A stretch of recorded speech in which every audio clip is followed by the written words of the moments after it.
श्री स्वामी समर्थ. बखर, ब्राह्मणाच्या मुलाची मुंज. घाटावरील एका ब्राह्मणाने श्री नृसिंह सरस्वतीस असा नवस केला होता की आपणास पुत्र झाल्यास त्याचे उपनयन गाणगापुरात येऊन करीन. श्री दत्तकृपेने पुढे त्यास पुत्र झाला. नवस फेडण्यास तो ब्राह्मण कुटुंबासह वर्तमान गाणगापुरास जाण्यास निघाला. अक्कलकोटपर्यंत गेल्यावर ब्राह्मणाची पुंजी संपली.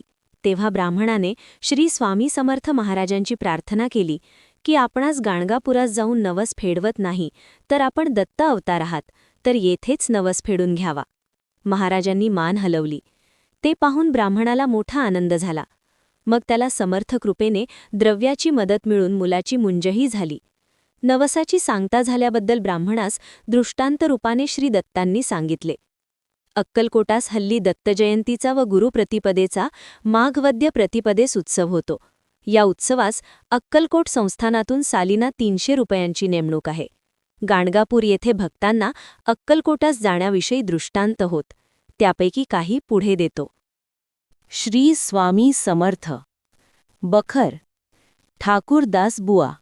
मुंबईस ठाकूरद्वार नावाचे देवस्थान प्रसिद्ध आहे. या देवाचे सभामंडपात उजवे बाजूस छोटेसे देऊळ बांधले असून त्यात स्वामी महाराजांची तसबीर व पादुका स्थापन केले आहेत. नित्यपूजन, आरती वगैरे व गुरुवारी पालखी समारंभ होत असतो. हे संस्थान श्री कृष्णबुवा उर्फ ठाकूरदास बुवा यांनी स्थापन केले. त्यास 20-25 वर्षे झाली. ठाकूरदास बुवा हे लहानपणापासून दत्त उपासक होते. नरसोबाची वाडी, गाणगापूर वगैरे ठिकाणी जाऊन दत्ताची सेवा करण्याची त्यांना फार हौस होती.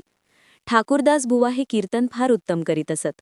असो, पुढे काही वर्षांनी बुवांच्या अंगावर प्रारब्ध योगाने श्वेतकुष्ठ उत्पन्न झाले.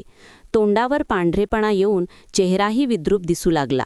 बुवा विद्वान, सर्वमान्य असून या रोगाचे योगाने त्यांना मरणप्राय दुःख झाले. 20 वर्षे पावेतो अनेक उपाय केले, पण कुष्ठ कमी होईना. यामुळे चित्त उदास होऊन ठाकूरदास बुवांनी निश्चय केला की यापुढे स्वजनांस तोंड दाखवणे चांगले नाही, करिता काशी क्षेत्री कुटुंबासहित जाऊन वास करावा. त्याप्रमाणे तयारी करून आपल्या आवडत्या गाणगापूरच्या पादुकांची अखेरची भेट घेण्यास गाणगापुरास आले. श्रींच्या पादुकांवर कस्तुरी अर्पण करण्याच्या हेतूने उत्तम कस्तुरी त्यांनी बरोबर आणली होती. दर्शन घेऊन पादुकांची यथासांग पूजा केली. मात्र कस्तुरी अर्पण करण्याचा त्यास विसर पडला. मग बुवांनी ब्राह्मण भोजन करून त्या दिवशी मंदिरात उत्तम प्रकारचे कीर्तन केले व काशीस जाण्याबद्दल श्रींची आज्ञा मागितली. त्याच रात्री बुवास दृष्टांत झाला की अक्कलकोटास जाऊन श्री स्वामी समर्थ यांचे दर्शन घ्यावे, म्हणजे रोगापासून मुक्त होशील. बुवा प्रातःकाळी जागे झाले. तो रात्रीचे दृष्टांताचे स्मरण झाले. स्नान संध्यादी नित्यकर्म सारून पादुकांचे दर्शन घेऊन बुवांनी अक्कलकोटचा रस्ता धरला. तिसरे दिवशी बुवा अक्कलकोटास पोहोचले. स्वामी महाराज कोठे आहेत त्याचा तपास करता बाहेरगावची एक वेश्या अक्कलकोटास येऊन राहिली होती. तिचे घरी महाराज आहेत असे कळले. बुवा लगबगीने दर्शनास निघाले. श्री स्वामींचे चरणी मस्तक ठेवून बुवांनी दर्शन घेतले. महाराज बुवांकडे पाहून म्हणाले, अमारी कस्तुरी अभी का अभी लाव. ठाकूरदास बुवास आपण पादुकांवर अर्पण करण्यास कस्तुरी आणली हाती त्याचे स्मरण झाले आणि श्री स्वामी महाराजांनी त्याची आठवण करून दिली. त्यावरून बुवांची महाराजांच्या अंतरसाक्षित्वाबद्दल खात्री झाली. लगेच बुवांनी बिऱ्हाडी जाऊन कस्तुरीची पुडी आणून श्री स्वामींच्या हातात दिली. महाराजांनी हास्य करून ती कस्तुरी तेथे लहान मुले जमली होती त्यास वाटून टाकली. श्री स्वामींची सेवा करीत श्री कृष्णबुवा काही दिवस तेथे राहिले. एके दिवशी बुवा दर्शनास आले असता महाराजांनी जवळच धुनी पेटली होती. तिच्यातील एक जळके लाकूड बुवांच्या अंगावर फेकले. सेवेकऱ्यांनी जय जयकार करून बुवांस सांगितले की तुमचे कार्य झाले. ते काष्ठ नित्य उगाळून त्यात गाणगापूरचे भस्म मिश्रण करून त्याचा लेप कुष्ठावर बुवा नित्य करू लागले. याप्रमाणे काही दिवस गेल्यावर बुवांचे कुष्ठ नाहीसे झाले. त्यांचे कुटुंब सौ राधाबाई श्री समर्थांची एकनिष्ठ भावाने सेवा करीत असे. बुवांना त्यावेळेस एक 7 वर्षांची कन्या मात्र होती. बाईने महाराजांना पुत्रप्राप्तीबद्दल प्रार्थना केली.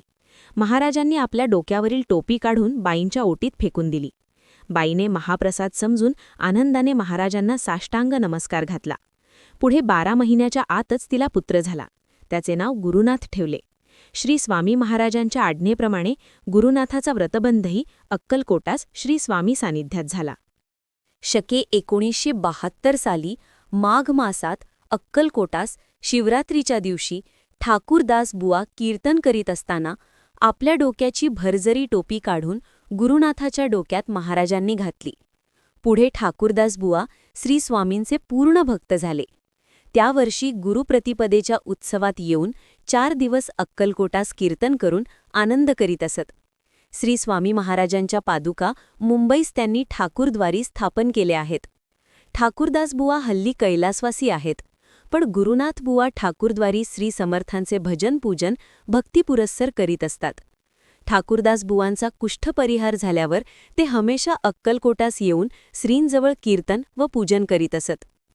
एके दिवशी बुवांचे मनात असे आले की श्री स्वामींपासून आपणास गुरु उपदेश मिळावा.